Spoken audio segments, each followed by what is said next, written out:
دیکھیے کہ یہ حدیث کس چیز کی ڈیٹیل ہمیں بتا رہی ہے کہ اگر کوئی مجبور رشتہ دار ہوتا ہے اور وہ کسی اپنے امیر رشتہ دار کے پاس آتا ہے جن کے پاس کچھ ایکسٹرا ہوتا ہے جو ان کی مدد کر سکتے ہیں اور وہ آتا ہے تو وہ اس کی مدد نہیں کرتے، کبھی اس ڈر سے کہ کہیں وہ ہم سے آگے نہ نکل جائیں اور کبھی بخل کی وجہ سے کہ ہمارا مال کم نہ ہو جائے اس لیے نہیں دیتے، تو یہ ان کی سخت سزا بتائی گئی ہے کہ اگر کوئی اپنے رشتہ داروں کی مدد نہیں کرتا تو اس کو یہ سزا دی جائے گی۔ اس لیے رشتہ داروں کا ہر لحاظ سے بہت خیال رکھنا چاہیے، ان سے بول چال رکھنی چاہیے، ان سے کسی قسم کا تعلق منقطع نہیں کرنا چاہیے، یعنی اگر کوئی رشتہ دار ہمارے ایسے نہیں بھی ہیں جو ہمارے ساتھ زیادتی کرتے ہیں یا اچھا سلوک نہیں کرتے، تب بھی کم از کم سلام دعا کی حد تک ان سے ضرور رکھنا چاہیے، قطع تعلق نہیں کرنا چاہیے، کیونکہ جو قطع تعلق کرتا ہے اس کے بارے میں حدیث کا کیا مفہوم ہے کہ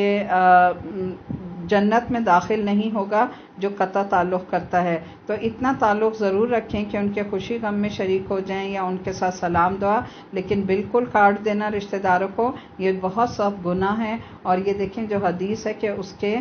گلے میں طوق پہنایا جائے گا ایسے سانپ کا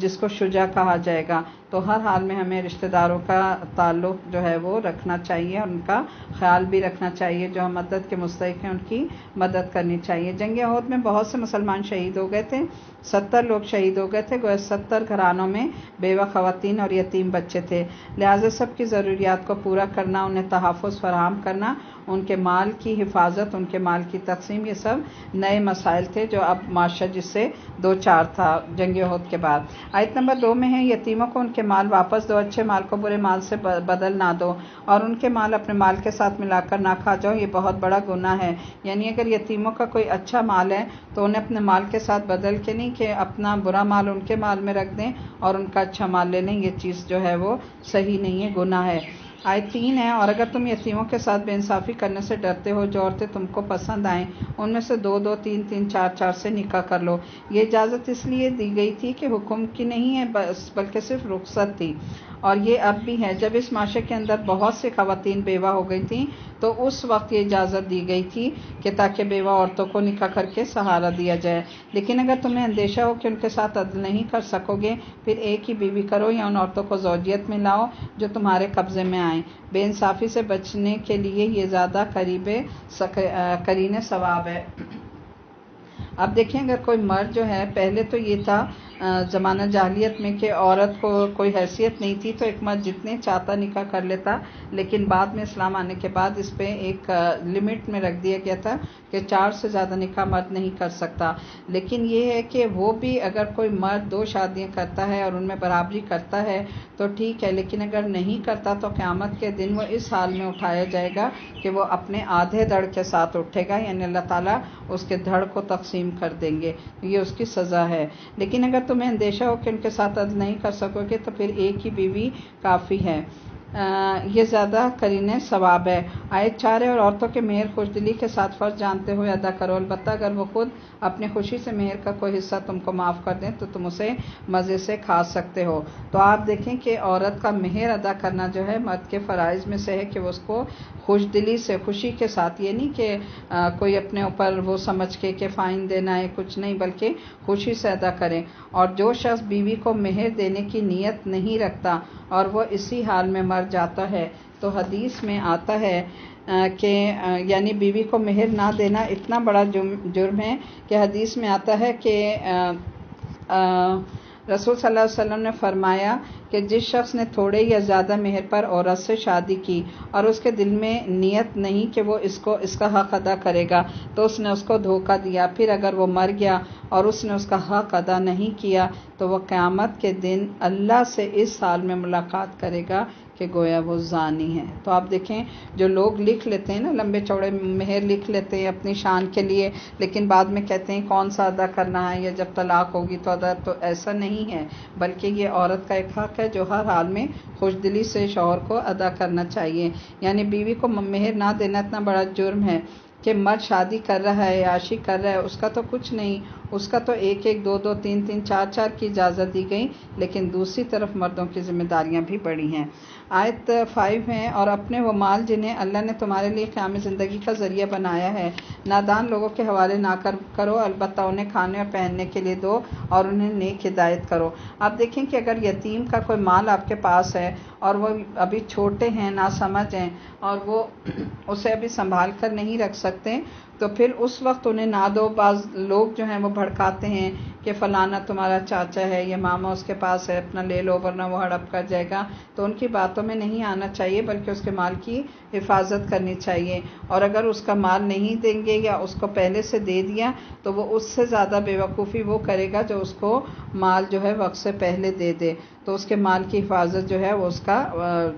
فرض بنتا ہے۔ آیت نمبر 6 ہے، وَابْتَلُوا الْيَتَامَىٰ حَتَّىٰ إِذَا بَلَغُوا النِّكَاحَ، اور یتیموں کی آزمائش کرتے رہو یہاں تک کہ وہ نکاح کے قابل عمر کو پہنچ جائیں، پھر تم ان کے اندر اہلیت پاؤ تو ان کے مال اور ان کے حوالے کر دو۔ ایسا کبھی نہ کرنا کہ حد انصاف سے تجاوز کر کے، اس خوف سے کہ ان کے مال جلدی جلدی کھا جاؤ کہ وہ بڑے ہو کر اپنا حق طلب کریں گے۔ یتیم کا جو سرپرست مالدار ہو وہ وہی پرہیزگاری سے کام لے، اور جو غریب ہو وہ معروف طریقے سے کھائے، اور جب ان کے مال ان کے حوالے کرنے لگو تو لوگوں کو اس پر گواہ بنا لو، اور حساب لینے کے لیے اللہ کافی ہے۔ یعنی مال کا جب بھی کوئی لین دین ہو، اللہ کا حکم ہے کہ اس پہ گواہ ضرور کر لیا کرو، اور پیچھے جو ہم نے پڑھا کہ اسے لکھ بھی لیا کرو۔ آیت 7 ہے، مردوں میں اس مال کا حصہ ہے جو ماں باپ اور رشتہ داروں نے چھوڑا، اور عورتوں کے لیے بھی اس مال میں حصہ ہے، یعنی مال وراثت میں جو ماں باپ اور رشتہ داروں نے چھوڑا، خواہ تھوڑا ہو یا بہت زیادہ، یہ اللہ کی طرف سے مقرر کردہ حدیں ہیں۔ آیت 8 ہے، اور جب تقسیم کے موقع پر کنبے کے یتیم اور مسکین آئیں تو اس مال میں سے ان کو بھی کچھ دو اور ان کے ساتھ بھلے مانسو کسی بات کرو۔ یعنی جب مال بانٹ رہا ہو تو چھوٹے چھوٹے بچے، مسکین، مجبور رشتہ دار اگر آ جائیں اور دیکھ کر للچا رہے ہیں تو انہیں بھی کچھ نہ کچھ دو۔ انسانی نفسیات کی یہاں رعایت کی گئی ہے۔ اور اگر کچھ دے نہیں سکتے یا دینے کا نہیں تو وَقُولُوا لَهُمْ قَوْلًا مَعْرُوفًا، اچھی بات کر لیا کرو، ورنہ ایسے موقع پر جب کوئی تقسیم ہو رہی ہے، خاص موقع ہو، اگر بن بلائے لوگ گھر آ جائیں تو عموماً رویہ کیا ہوتا ہے کہ ان کے ساتھ بد اخلاقی کی جاتی ہے اور انہیں دھکے دے کے ہٹایا جاتا ہے۔ ایسا نہیں کرنا چاہیے، خواہ کم مال ہو، زیادہ ہو، یا قربانی کا معاملہ ہو، جب گوشت کی تقسیم تب بھی لوگ جو ہے بعض مساکین کے ساتھ ایسا کرتے ہیں۔ اگر دے دیں تو ٹھیک ہے، نہیں دیں تو اچھی بات کہہ کے انہیں رخصت کر دیں، لیکن ان کو جھڑکنا نہیں چاہیے۔ آیت 9 ہے، لوگوں کو اس بات کا خیال کر کے ڈرنا چاہیے کہ اگر وہ خود اپنے بے پاس اولاد چھوڑتے اپنے بعد تو مرتے وقت انہیں اپنے بچوں کے حق میں کیسے کیسے اندیشے لاحق ہوتے ہیں۔ ہر موقع پر انسان اپنے آپ کو اس جگہ رکھ کر دیکھے تو فیصلہ کرنا آسان ہو جاتا ہے۔ بس چاہیے کہ وہ خدا کا خوف کریں، اللہ سے ڈریں اور راستی کی بات کہیں۔ آیت 10 ہے، جو لوگ ظلم کے ساتھ یتیموں کے مال کھاتے ہیں در حقیقت وہ اپنے پیٹ آگ سے بھرتے ہیں اور ضرور جہنم کی بھڑکتی ہوئی آگ میں ڈالے جائیں گے۔ اب آگے قانون وراثت ہے۔ اب دیکھیں یہ جو قانون وراثت ہے نا، قانون کا جو ہے باقاعدہ ایک علم ہے جس کو علم الفرائض کہتے ہیں۔ تو یہ وہ لوگ جو حاصل کرتے ہیں، اگر ہمارے کوئی ایسے مسئلے مسائل ہیں تو ہم تو تھوڑا سا آپ کو قرآن کی خاص خاص باتیں بتا رہے ہیں، لیکن اگر کہیں نکاح ہے، طلاق ہے، اس طرح کے مسائل آ جاتے ہیں وراثت کے، تو پھر انہی لوگوں کو کنسلٹ کرنا چاہیے جو اس کے ماہر ہوں۔ اب ہلکا سا بخار ہے، گلا خراب ہے، تو ظاہر ہے آپ جنرل فزیشین کو کنسلٹ کر سکتے ہیں، لیکن اگر کوئی خاص معاملہ ہوتا ہے تو پھر کیا ہوتا ہے، جو اس کا اسپیشلسٹ ہوتا ہے اس کو ریفر کیا جاتا ہے۔ تو ہم بھی آپ کو یہ کہیں گے کہ اگر کوئی ایسے مسئلے ہیں تو ہم کوئی مفتی نہیں ہیں، صرف تھوڑا سا قرآن آپ کو ترجمے سے پڑھا رہے ہیں یا خاص خاص باتیں آپ کو بتا رہے ہیں اللہ کو راضی کرنے کی۔ اگر ایسے مسئلے ہوں تو پھر یقیناً مفتی سے رجوع کر لیا کریں۔ آیت 11 ہے، یوصیکم اللہ فی اولادکم للذکر مثل حظ الانثیین، تمہاری اولاد کے بارے میں تمہیں اللہ ہدایت کرتا ہے، مرد کا حصہ دو عورتوں کے برابر ہے۔ اگر میت کی وارث 2 سے زائد لڑکیاں انہیں ترکے کا 2/3 دیا جائے، اور اگر ایک ہی لڑکی وارث ہو تو آدھا ترکہ اس کا ہے۔ اگر میت صاحب اولاد ہو تو اس کے والدین میں سے ہر ایک کو ترکے میں سے 1/6 حصہ ملنا چاہیے، اور اگر وہ صاحب اولاد نہ ہو، والدین ہی اس کے وارث ہوں، تو ماں کو 1/3 حصہ دیا جائے گا، اور اگر میت کے بھائی بہن بھی ہوں تو ماں 1/6 حصے کی حقدار ہوگی۔ یہ سب حصے اس وقت نکالے جائیں گے جبکہ وہ وصیت جو ہے اس نے پوری کر دی جائے اور جو قرض اس پر ہو وہ ادا کر دیا جائے۔ تم نہیں جانتے کہ تمہارے ماں باپ اور تمہاری اولاد میں سے کون یا باللحاظ نفع تم سے زیادہ قریب تر ہے۔ بعض اوقات انسان کو اولاد کو فائدہ پہنچانے کا زیادہ شوق ہوتا ہے اور بعض اوقات ماں باپ زیادہ پیارے ہوتے ہیں، لیکن یہاں کیا بتایا گیا کہ یہ فیصلے اور یہ تقسیم محبت کی بنا پر نہیں ہوگی، قرب کی بنا پر نہیں، اللہ کے قانون کے مطابق یعنی شریعت کے مطابق ہوگی۔ یہ حصے اللہ نے مقرر کر دی ہیں اور اللہ یقیناً ہر حقیقتوں سے واقف ہے، ساری مصلحتوں کو جانتا ہے۔ آیت 12 ہے، اور تمہاری بیویوں نے جو کچھ چھوڑا ہو اس کا حصہ تم کو ملے گا، اس کا آدھا حصہ تم کو ملے گا اگر وہ بے اولاد ہوں، ورنہ اولاد ہونے کی صورت میں ترکے کا 1/4 حصہ تمہارا ہے، جبکہ وصیت جو انہوں نے کی ہو اس کو پورا کر دیا جائے۔ یعنی ہر حال میں جو میت کی وصیت ہے سب سے پہلے وہ پوری کرنی چاہیے اگر اس پہ کوئی قرض ہے، پھر بعد میں جو ہے وہ ساری ورثے کی تقسیم ہوگی، یعنی عورت کی وصیت کا بھی لحاظ رکھا جائے اور قرض جو انہوں نے چھوڑا ہو ادا کر دیا جائے، اور وہ تمہارے ترکے میں سے چھوڑے ہوئے مال میں سے میراث میں سے 1/4 کی حقدار ہوں گی اگر تم بے اولاد ہو، ورنہ صاحب اولاد ہونے کی صورت میں ان کا حصہ 8واں ہوگا۔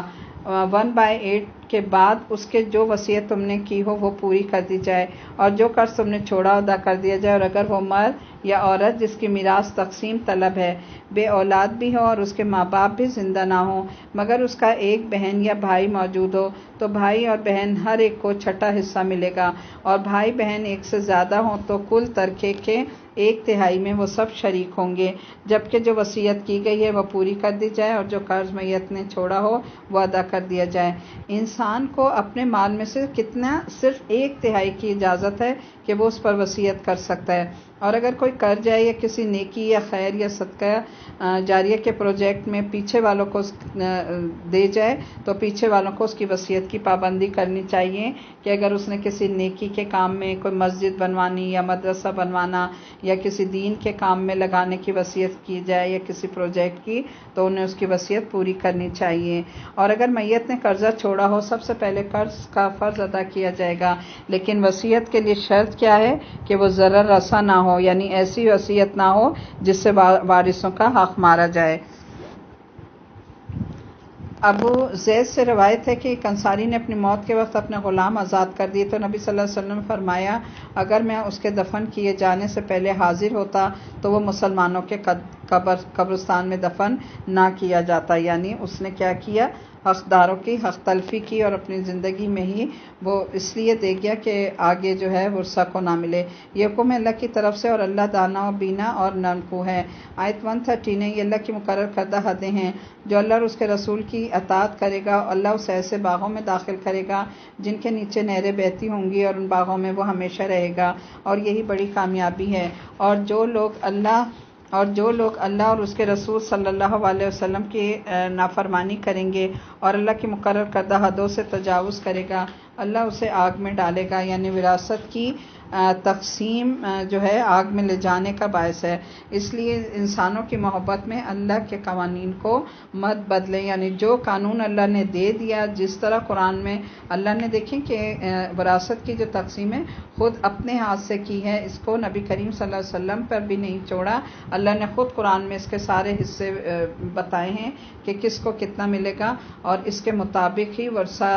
میں تقسیم ہونا چاہیے۔ اگر اس میں ذرا بھی کمی بیشی ہو جائے تو وہ انسان کے جہنم میں جانے کا سبب ہوتا ہے، وہ آگ جس میں وہ ہمیشہ رہے گا اور اس کے لیے رسوا کن سزا ہے۔ آیت 15 نے تمہاری عورتوں میں سے جو بدکاری کی مرتکب ہوں ان میں سے اپنے میں سے 4 کی گواہی لو، اور اگر 4 آدمی گواہی دے دیں تو ان کو گھروں میں بند رکھو یہاں تک کہ انہیں موت آ جائے یا اللہ ان کے لیے کوئی راستہ نکال دے۔ اب یہ دیکھیں جو یہ 4 آدمیوں کی گواہی ہے کس صورت میں ہے کہ اگر کسی مرد کو اپنی بیوی پہ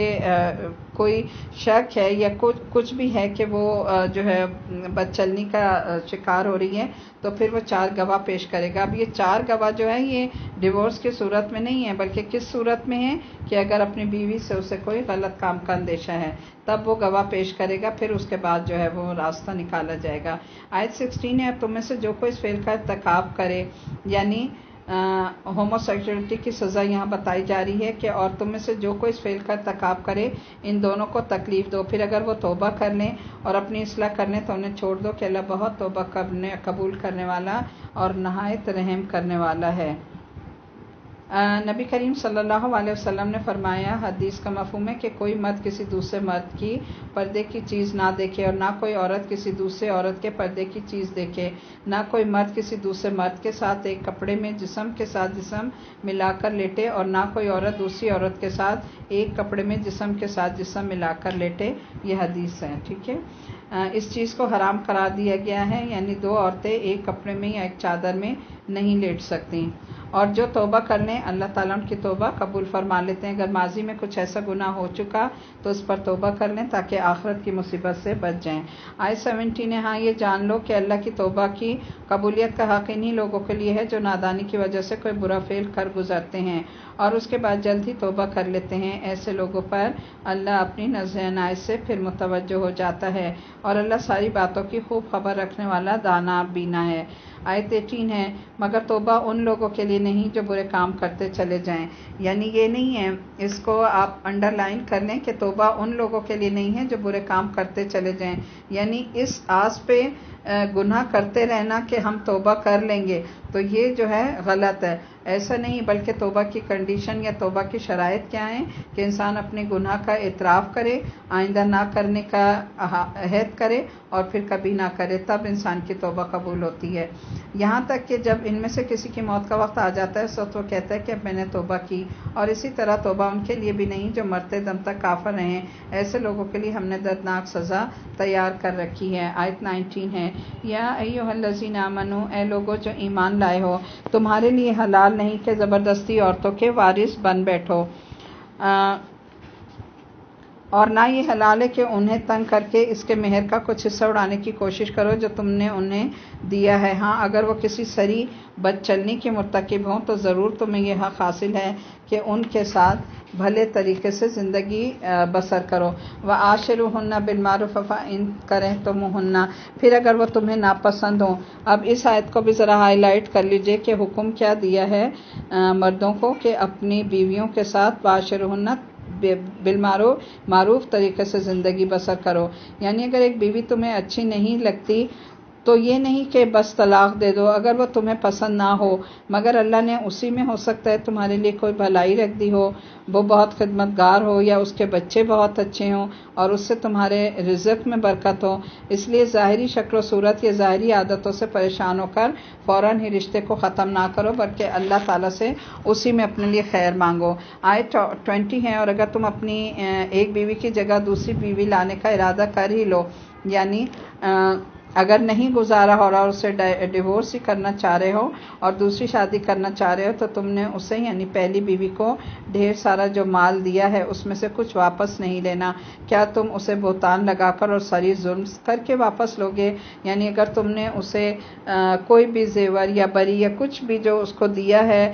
گفٹ کی صورت میں، تو تم اس صورت میں جب اسے علیحدہ کر رہے ہو تو اسے کچھ بھی واپس نہیں لوگے۔ اور یہ پہلے بھی جو گزرا ہے میں نے اس میں بتایا تھا کہ کوئی گفٹ دے کر کسی سے واپس لینا ایسا ہے جیسے کتے کی کہہ کر کے چاٹ لینا۔ آیت 21 ہے، اور اگر تم اس سے کچھ اس طرح لوگے جبکہ تم ایک دوسرے سے لطف اندوز ہو چکے اور وہ تم سے پختہ عہد لے چکی، یعنی تم نے ان کے ساتھ انجوائے بھی کیا ہے تو ان کو جو کچھ دیا تھا وہ اب تم لینے کے حقدار نہیں ہو۔ آیت 22 ہے، جن عورتوں سے تمہارے باپ نکاح کر چکے ان سے ہرگز نکاح نہ کرنا مگر جو پہلے ہو چکا سو چکا، یعنی سوتیلی ماں سے نکاح حرام ہے۔ در حقیقت یہ ایک بے حیائی کا کام ہے، ناپسندیدہ اور برا چلن ہے۔ آیت 23 ہے، حرمت علیکم امہاتکم وبناتکم واخواتکم وعماتکم وخالاتکم، تم پر حرام کی گئیں تمہاری مائیں، یعنی ان سے ازواجی تعلق قائم نہیں کر سکتے، تمہاری بیٹیاں، بہنیں، پھوپھیاں، خالائیں، بھتیجیاں، بھانجیاں۔ تو اس میں کیا ہے کہ یہ رشتے جو ہیں وہ حرمت کے رشتے ہیں ان کے ساتھ نکاح نہیں ہو سکتا۔ تم پر حرام کی گئی تمہاری مائیں، تمہاری بیٹیاں، تمہاری پھپھیاں، خالائیں، بھتیجیاں، بھانجیاں، اور تمہاری وہ مائیں جنہوں نے تمہیں دودھ پلایا، جن کا دودھ تمہارے جسم کا حصہ بنے ہیں، اور تمہاری دودھ شریک بہنیں اور تمہاری بیویوں کی مائیں، تمہاری بیویوں کی لڑکیاں جنہوں نے تمہاری گودوں میں پرورش پائی۔ یعنی اگر عورت پہلے سے شادی شدہ ہے اور بچے ساتھ لائی ہے تو ان کی بھی حفاظت ضروری ہے۔ ان بیویوں کی لڑکیاں جن سے تمہارا تعلق زنشو رہ چکا ہو، ورنہ اگر صرف نکاح ہوا ہو اور ازواجی تعلق نہ ہوا ہو تو انہیں چھوڑ کر ان کی لڑکیوں سے نکاح کر لینے میں تم پر کوئی مواخذہ نہیں ہے۔ یعنی صرف اگر پیپر میرج ہوئی ہو، کوئی ازواجی تعلق قائم نہیں ہوا اور طلاق ہو گئی، یا وہ بیوی جو ہے فوت ہو گئی جس سے نکاح ہوا تھا، تو اس کے بعد اس کی جوان بیٹی اگر نکاح کی طرف راغب ہو تو اس سے نکاح کیا جا سکتا ہے۔ اور تمہارے ان بیٹوں کی بیویاں یعنی بہویں جو تمہارے سلب سے ہوں، اور یہ بھی تم پر حرام کیا گیا کہ ایک نکاح میں 2 بہنوں کو جمع کر لو۔ یہ 2 بہنیں ایک ہی وقت میں ایک مرد سے شادی نہیں کر سکتی۔ ہاں اگر ایک بہن فوت ہو جائے تو پھر دوسری بہن سے کی جا سکتی ہے، مگر جو پہلے ہو چکا سوچو۔ یعنی یہ سب زمانہ جاہلیت کے طریقے تھے نا، جو اسلام آنے کے بعد یہ سب ختم ہو گیا تھا کہ 2 بہنوں سے ایٹ اے ٹائم نکاح نہیں ہو سکتا، اسی طرح بہو سے نہیں ہو سکتا، یہ ساری چیزیں ختم کر دی گئی تھیں۔ اللہ بخشنے والا اور رحم کرنے والا ہے۔ اب یہ سوچ لیں کہ اپنے مستقبل کی فکر کریں، کیونکہ بہت سے لوگ ماضی کے غموں میں، ماضی کے جھگڑوں میں پڑ کر اتنے رنجیدہ رہتے ہیں کہ اپنی ساری صلاحیتیں کھو بیٹھتے ہیں اور کچھ بھی اچھا کام نہیں کر سکتے۔ تو ایسے میں زندگی کا ایک بہترین ہمیں اصول دے دیا گیا کہ الا ما قد سلف، جو ہو چکا سو ہو چکا، ان اللہ کان غفور الرحیم، اللہ غفور الرحیم ہے۔ ان کے لیے بھی جو غلط کام کرتے ہیں، اور ان کے لیے بھی جو توبہ کرتے ہیں، اور ان کے لیے بھی جو آئندہ اپنی اصلاح کرنا چاہتے ہیں۔ تو اللہ تعالی ہم سب پر اپنی رحمت نازل فرمائے اور ہمیں بخش دے۔ یہاں ہمارا 5واں پارہ الحمدللہ مکمل ہو گیا۔ انشاءاللہ تعالی کل ہم 6واں پارہ کریں گے، اور سورہ نساء ہماری کنٹینیو ہے، اس کو بھی آگے ہم پڑھیں گے۔ اس پورے پارے میں جو باتیں آپ کی سمجھ میں آئی ہیں، جیسے میں نے کہا ہے اپنی ڈائری بنا کے رکھ لیجئے گا، اور اس میں 5 اپنے اصول ایسے رکھیں کہ جن پر انشاءاللہ آپ نے عمل کرنا ہے۔ اور صدقہ خیرات پر بہت زور دیا گیا ہے، صدقہ خیرات کریں، اور سب سے بہترین اپنی جو چیز ہے اس کو اللہ کی راہ میں قربان جی۔ یہاں ہمارا الحمدللہ 4واں پارہ مکمل ہو گیا ہے۔ کل انشاءاللہ تعالی ہم 5واں پارہ شروع کریں گے۔ سورہ نساء ہماری کنٹینیو ہے۔ اللہ تعالیٰ سے دعا ہے کہ اللہ تعالیٰ اس کے سارے احکامات پر ہمیں عمل کی بہترین توفیق عطا فرمائے، اور اللہ تعالیٰ ہمارے عمل کو اس کے مطابق کر دے۔ وآخر دعوانا الحمدللہ رب العالمین۔ سبحان ربک رب العزت عما یصفون وسلام علی المرسلین والحمد للہ رب العالمین۔ اللہم لک الحمد کلہ ولک الشکر کلہ۔ السلام علیکم ورحمۃ اللہ وبرکاتہ۔ آمین۔